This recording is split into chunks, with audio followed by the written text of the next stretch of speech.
নমস্কার বন্ধুরা, আমি সঙ্গমিত্রা। আমার এই নিরামিষ সহজ রান্না চ্যানেলে আপনাদের সবাইকে স্বাগত।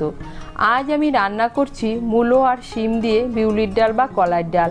আপনারা খুব সহজে বাড়িতে বানিয়ে নিতে পারেন মূলো আর শিম দিয়ে এই বিউলির ডাল বা কলার ডাল। আপনাদের যদি এই রেসিপিটি ভালো লাগে তাহলে লাইক এবং শেয়ার করবেন, আর রেসিপিটি কেমন হয়েছে কমেন্ট করে জানাবেন। আরও নতুন নতুন নিরামিষ রেসিপি পাওয়ার জন্য চ্যানেলটিকে অবশ্যই সাবস্ক্রাইব করবেন। ধন্যবাদ। প্রথমেই বিউলির ডাল বা কলার ডালটাকে ভেজে নেব। তার জন্য কড়াই বসিয়েছি। এর মধ্যে আমি দিয়ে দিচ্ছি হাফ কাপ বিউলির ডাল। ডালটাকে লাল করে ভেজে নেব। এই দেখুন, ডালটাকে লাল করে ভেজে নিয়েছি। ডালটা লাল করে ভেজে নিলে ডালের যে একটা পিছলে ভাব থাকে সেই ভাবটা থাকে না। এখন আমি ডালটাকে নামিয়ে নেব। নামিয়ে ভালো করে ধুয়ে আমি প্রেসার কুকারে সেদ্ধ করে নেব।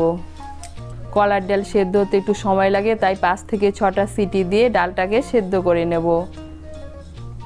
এই দেখুন, ডালটাকে আমি সেদ্ধ করে নিয়েছি। এখন আমি কুকারটাকে নিজের থেকে ঠান্ডা হতে দেব। এদিকে আমি কড়াইতে জল বসিয়েছি। এর মধ্যে আমি দিয়ে দিচ্ছি মূলো। এখানে আমি দুটো মাঝারি সাইজের মূলো নিয়েছি। প্রথমে আমি মূলোগুলোকে হাফ সেদ্ধ করে নেব।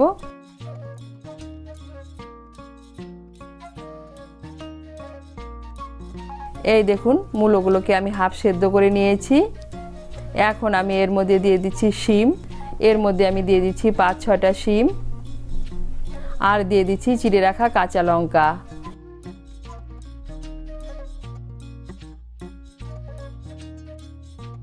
এখন আমি মূলো আর শিমগুলোকে ভালো করে সেদ্ধ করে নেব। এই দেখুন, শিম আর মূলো প্রায় সেদ্ধ হয়ে গিয়েছে। এখন আমি এর মধ্যে দিয়ে দিচ্ছি সেদ্ধ করা ডাল। আর এই দেখুন, ডালটাও সেদ্ধ হয়ে গিয়েছে।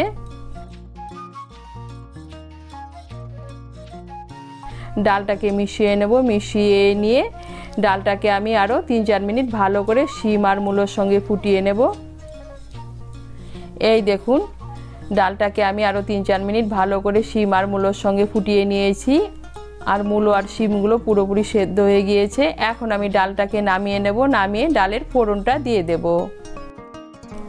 ডালটা ফোড়ন দেওয়ার জন্য আবার কড়াই বসিয়েছি। এর মধ্যে দিয়ে দিচ্ছি 1 বড় চামচ সাদা তেল। রান্নাটা আমি সাদা তেলে করছি, আপনারা চাইলে সর্ষের তেলেও করতে পারেন। এর মধ্যে দিয়ে দিচ্ছি একটা তেজপাতা, একটা শুকনো লঙ্কা, আর দিয়ে দিচ্ছি গোটা জিরে আর গোটা মৌরি। এর মধ্যে আমি দিয়ে দিচ্ছি হাফ ছোট চামচ গোটা জিরে আর গোটা মৌরি।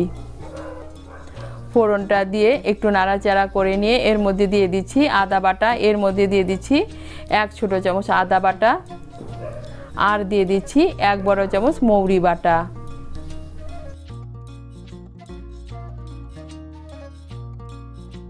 দিয়ে দিচ্ছি সামান্য একটু জল, যেন আদা বাটা আর মৌরি বাটাটা না ছিটকোয়। জলটাকে ভালো করে মিশিয়ে নেব।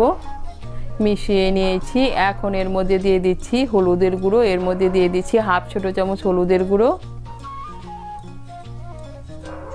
হলুদের গুঁড়োটাকে মিশিয়ে নেব। মিশিয়ে নিয়ে মশলাটাকে ভালো করে কষিয়ে নেব। এই দেখুন, মশলাটাকে ভালো করে কষিয়ে নিয়েছি। এখন এর মধ্যে দিয়ে দিচ্ছি সেদ্ধ করা ডাল।